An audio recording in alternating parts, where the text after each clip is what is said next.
Sous Linux, il y a des formats de fichiers que l'on trouve plus souvent que sur d'autres systèmes d'exploitation, voire qui sont spécifiques à Linux. Nous avons des .deb, donc .deb ou .snap, c'est un peu l'équivalent des .exe sous Windows.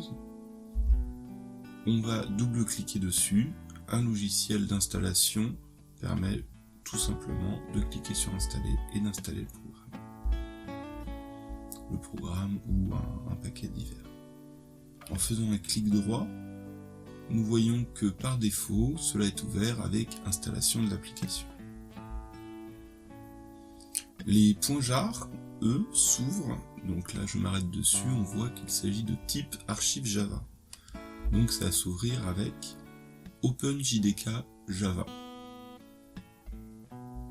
Si le programme par défaut, celui qui est tout en haut, n'est pas OpenJDK Java, donc le programme par défaut, celui qui s'ouvre lorsque l'on fait un double clic, alors on peut aller dans Propriétés, et ici nous voyons qu'il s'agit d'un .jar.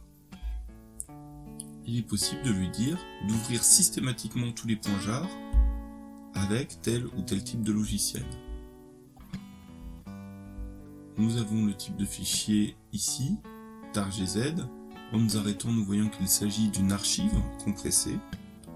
En faisant un clic droit, il est possible de faire extraire ici pour la décompresser. Nous voyons à présent un dossier est apparu qui est le contenu de ce fichier.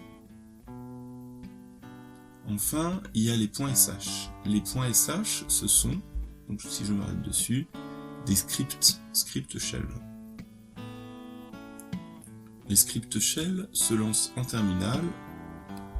Nous faisons un clic droit pour ouvrir un terminal.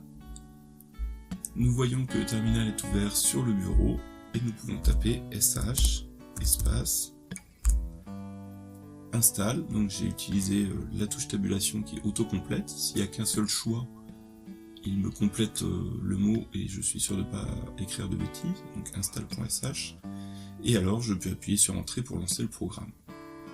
Si le programme me demande d'avoir des droits d'administrateur, alors il faudra taper sudo sh et le nom du programme par la suite.